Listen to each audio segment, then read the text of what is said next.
Muchas son las entrevistas que ponen de manifiesto que cada vez que una nave terrestre salía de la Tierra, era seguida por unos extraños vehículos de procedencia desconocida. Mayor sorpresa era cuando en las misiones Apolo, las cámaras captaban grandes naves no humanas, y tanto en la Luna como en las exploraciones a Marte, se fotografiaban enormes construcciones o algún tipo de ruinas. Algunos astronautas incluso llegaron a ver seres humanoides. Desde entonces, se tomaron medidas de seguridad en las transmisiones hacia la Tierra, acciones que consistirían en emitir 2 minutos en diferido las imágenes y sonidos que nos llegan desde el exterior, permitiendo de este modo una censura efectiva de cara a la población en general.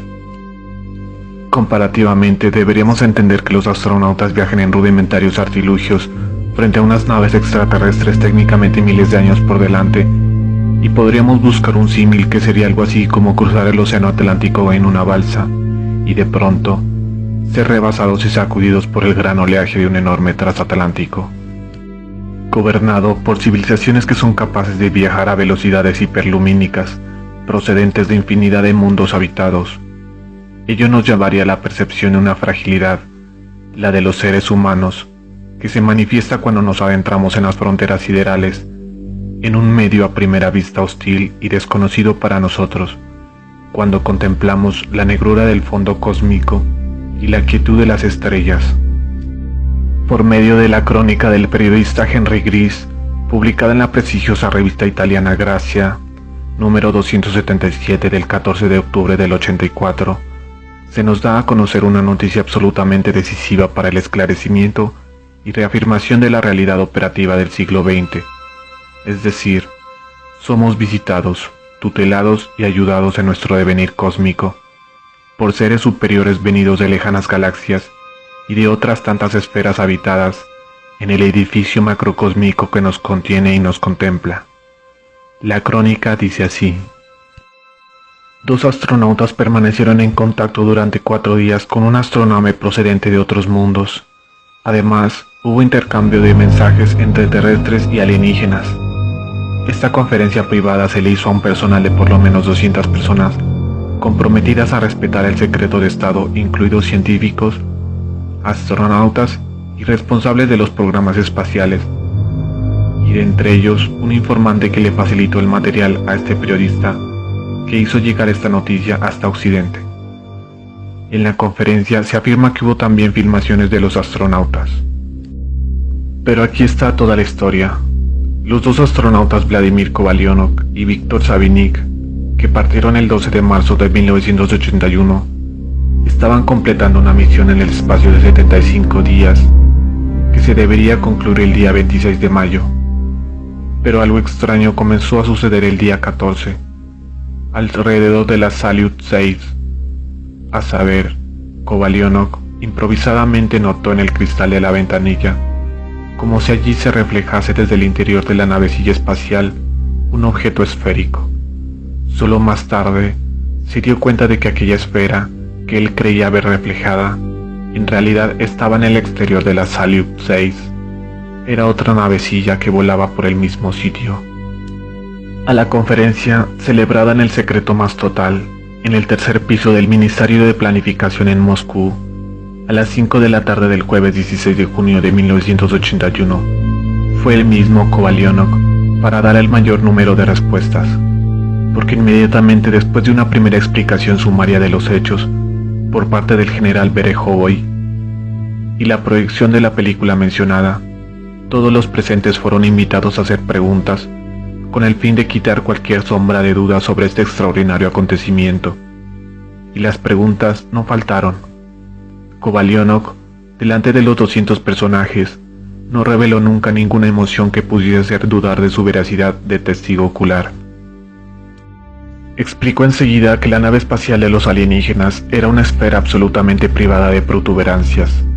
Nuestra Salyut 6, hizo observar luego, tiene forma de botella, pero en el exterior tiene toda una serie de paneles solares que nos procuran toda la energía necesaria a bordo. En cuanto a las dimensiones, es fácil decirlas. Nuestra Salyut 6 tenía una longitud de 16 metros. La esfera de los alienígenas podía tener un diámetro de 8, Pero lo que me parece francamente sorprendente concierne a la movilidad de esta esfera y a la posibilidad de alcanzar velocidades muy elevadas casi instantáneamente. Es decir, sin aceleraciones, la esfera podía pasar de la velocidad que le consentía volar a nuestro lado a una velocidad que le permitía desaparecer en el acto de nuestra vista, prácticamente sin una fase de aceleración intermedia. Sé muy bien que esto puede parecer poco explicable, pero es lo que he visto con mis ojos, afirmaba Kovalionov. Pero volvamos al primer avistamiento. Kovalionov da un grito a Savinik. Ambos miran la esfera desde dos ventanillas diferentes, y después Kovalionov coge el tomavistas y rueda los primeros fotogramas de su película. La verdad es que ambos teníamos casi miedo al pensar que pudiese ser en realidad aquel objeto que volaba cerca de nosotros, ha admitido enseguida Kovalionov. Con el binóculo podíamos ver que esta enorme esfera tenía, sobre 3 filas, una serie de 8 ventanillas, 3, una en cada fila. Eran muy grandes, por lo menos 6 veces la de la Salyut 6, y las otras 21 podían tener un diámetro de medio metro, ha explicado rápidamente, procurando ser lo más preciso posible, el imperturbable Kovalionov. Estos hechos Kovalionov los dijo durante aquella famosa conferencia en Moscú, en presencia de 200 invitados de importancia. Para el resto del relato, tengo que referir solamente lo que me ha dicho a su vez la fuente de la que no puedo citar su nombre y apellidos, pero que ciertamente es muy fiable. Durante toda la jornada del 14 de mayo, por consiguiente, no acaece nada de particular. La esfera continuó viajando junto a los rusos sin dar señales de vida.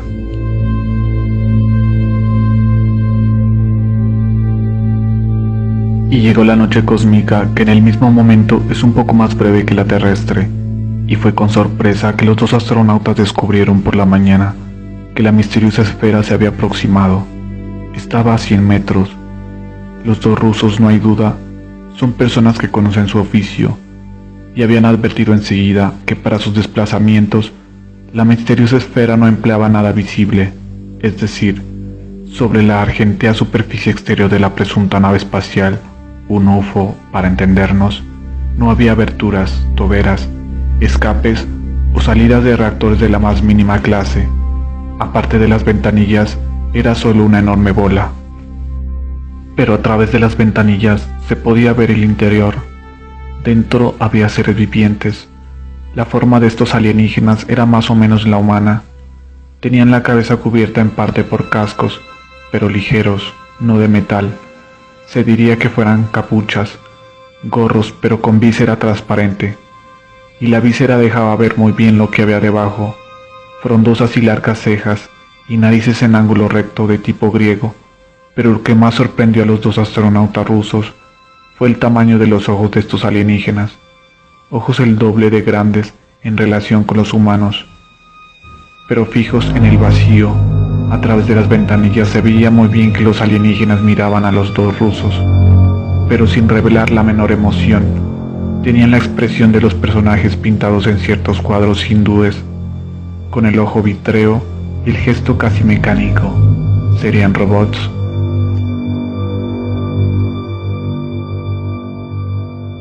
La duda permanecía a bordo de la Salyut 6, porque además, durante todo el primer día, Kovalionov se había guardado bien de comunicar a tierra que tenían estos extraños compañeros de viaje. Solamente después de 24 horas, y tras haber rodado despacio un poco de película, sacando luego fotos individuales y poniendo por escrito declaraciones comunes con Savinik, las precauciones nunca son excesivas, y para pasar por locos siempre hay tiempo. Kovalionov tímidamente aludió en un mensaje a la base que le había parecido haber observado algo, y a este cautísimo paso hasta la revelación final. Aquí tenemos compañía y no sabemos quiénes son. Pregunta más que justa. ¿Qué debemos hacer? Respuesta más que obvia. Continuar teniendo la situación bajo control. Sin embargo, durante el segundo día y el tercero, los alienígenas se mostraron bien intencionados más allá de toda posible duda, es decir, amistosos. Desde tierra llegó un no que hizo retumbar la astronave cuando Kovalionov lanzó por la radio la idea de salir fuera para conocer a los nuevos amigos. demos un paseo por el espacio y tal vez salgan también ellos, porque durante ese tiempo los alienígenas habían dado señales inequívocas de cordialidad. Con aproximaciones muy comedidas, habían llegado hasta 30 metros de la navecilla rusa. Rusos y alienígenas se habían mirado de frente, en resumidas cuentas, pero había acaecido asimismo algo más. Durante una de estas aproximaciones, por otra parte muy cordiales, Kovalyonok se había colocado en la ventanilla más grande de su navecilla, teniendo bien abierto delante suyo el mapa del sistema solar. Casi se le paró el corazón cuando, por una de las ventanillas mayores, uno de los alienígenas le mostró el mismo mapa, idéntico, y fue en este momento cuando Kovalyonok, trastornado por la emoción, levantó los pulgares hacia el alienígena que le mostraba la carta, y el alienígena levantó los suyos, y casi inmediatamente la esfera se desplazó velocísima, como queriendo mostrar su extraordinaria maniobrabilidad. Pero también estos movimientos tenían acaso un motivo más sutil. Por 6 veces la esfera misteriosa se alejó y por periodos diversos. Kovalyonok lo registró exactamente. ¿Contenían un mensaje? Como era imaginable, el mensaje ha sido descifrado, y precisamente por los matemáticos a las órdenes del general Berejov. Entre estos matemáticos estaba el profesor Boris Katzenbogen, un experto en computadoras que justamente participó en aquella famosa conferencia de los 200 en Moscú. Pero ahora Katzenbogen no está ya en Rusia, ha obtenido el permiso para emigrar a los Estados Unidos. Ha sido fácil encontrarle, para mí que tenía necesidad de agregar otros detalles a esta casi increíble historia cósmica mía. Katzenbogen dice: Kovalyonok, con una lámpara apuntada contra el alienígena a la ventanilla de su esfera, señaló el número 101101. Un destello breve para el 0, un largo para el 1. Fue una idea genial, porque antes, vía radio Morse, habían lanzado en vano el mensaje en ruso. Los cosmonautas soviéticos saludan a los visitantes de la Tierra. Después, en inglés, había preguntado siempre por la radio: ¿nos lo recibís? Probó a repetir el mensaje con la lámpara, nada que hacer.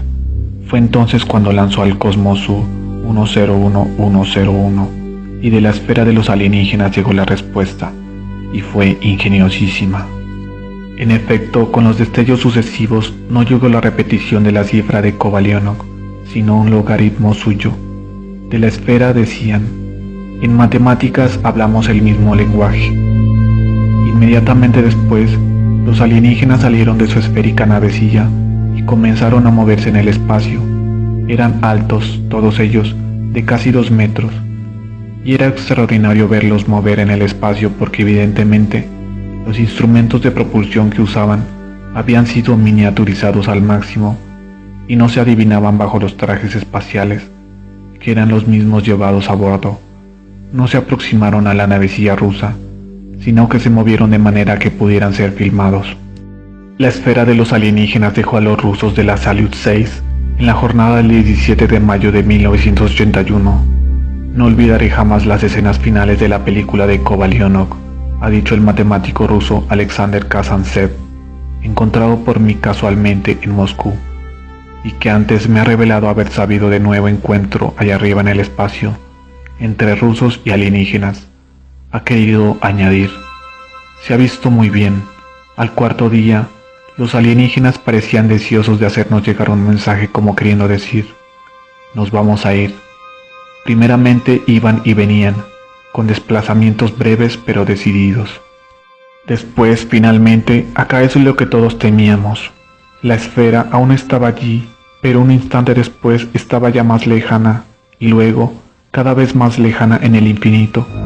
Se volvía cada vez más pequeña la navecilla alienígena, y era como si lanzase un amistoso, cósmico adiós. Hasta pronto, amigos. Y cuando desapareció del todo, sentimos en el corazón una indescriptible impresión de soledad. Puedo decirlo, experimentamos una desgarradora nostalgia por el futuro.